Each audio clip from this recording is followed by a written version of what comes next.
அதிசயங்கள் செய்கிறவர் நம் அருகில் இருக்கிறார். அற்புதங்கள் செய்கிறவர் என்றும் நமக்குள் வசிக்கிறார். 1 சாமுவேல் 12ஆம் அதிகாரம் 23வது வசனம். நானும் உங்களுக்காக விண்ணப்பம் செய்யாதிருப்பேனே ஆகில் கர்த்தருக்கு விரோதமாக பாவம் செய்கிறவனாய் இருப்பேன். அது எனக்கு தூரமாய் இருப்பதாக நன்மையும் செவ்வையுமான வழியை நான் உங்களுக்கு போதிப்பேன். ஜெபவீரன் சாமுவேல் சொன்ன ஒரு நல்ல வார்த்தை தான் நம்ம வாசிக்க கேட்டோம். சாமுவேல் தன் வாழ்க்கையிலே வெற்றி பெற்றதுக்கு காரணம் அவரது ஜெப வாழ்க்கை தான். தேவனோடு இடைவிடாமல் தொடர்பில் இருந்தவர் சாமுவேல். தேவனும் சாமுவேலோடு தொடர்ந்து பேசிக்கொண்டே இருந்தார். இப்படி இந்த 2-வே கம்யூனிகேஷன் ஆகிய ஜெபம் சாமுவேலிடத்தில் இருந்தது. இதுதான் சாமுவேலின் பழக்கம். அப்படி தேவனோடு பேசுவதும் தேவன் இவரோடு பேசுவதும் பழக்கமாக கொண்டிருந்து சாதித்தவர் பக்தன் சாமுவேல். சாமுவேலுக்கு ஒரு அடையாளத்தை ஆண்டவர் கொடுக்கிறார் பாருங்க.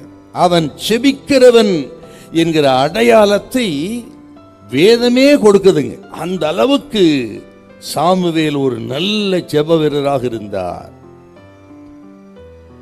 ஜெபத்தை அசட்டை செய்தால், குறைத்து மதிப்பிட்டால் நமது பரிசுத்தத்துக்கு மிகப்பெரிய ஒரு தடை ஜெபத்தை அலட்சியம் பண்ணுவது. ஜெபிக்கலைன்னா பரிசுத்தம் கெட்டு போகும். கெட்டு போவதுக்கு வாய்ப்பு நிறைய இருக்குது. ஆக பரிசுத்தத்தை காப்பாற்றணும்னா ஜெபத்திலே தரித்திருப்போம். இன்னும் சொல்கிறேன், இந்த அன்னாள் எல்கானா இந்த ஒரு குடும்பத்தை வைத்து ஆண்டவர் தேசத்தின் நிலைமையே மாத்திட்டாருங்க. ஆச்சரியம். ஜெபிக்கிற இந்த ஒரு குடும்பத்தை வைத்து ஆண்டவர் தேசத்தையே தலைகீழ மாத்தினாருங்க. ஒரு தேசத்தின் ஆசீர்வாதம் ஜெபிக்கும் ஒரு குடும்பத்தை சார்ந்தது. குடும்ப ஜெபத்தை அற்பமா நினைக்கிறோம், குடும்பமாக வர்றதில்ல. ஆக குடும்ப தலைவன் ஜெபத்தை குறித்து கவலைப்படுறதில்ல. அதனால தான் எவ்வளோ உழைச்சாலும் பிரயோஜனம் இல்லை. கவனிக்கணுங்க, ஒரு தேசத்தின் ஆசீர்வாதம் ஜெபிக்கும் ஒரு குடும்பத்தை சார்ந்தது. ஒரு குடும்பத்தின் ஆசீர்வாதம் ஜெபிக்கும் ஒரு பெற்றோரை சார்ந்தது. ஆகவே சிறு பிள்ளைகளுக்காக ஜெபிங்க. அவர்கள் தேவ சத்தம் கேட்கட்டும்.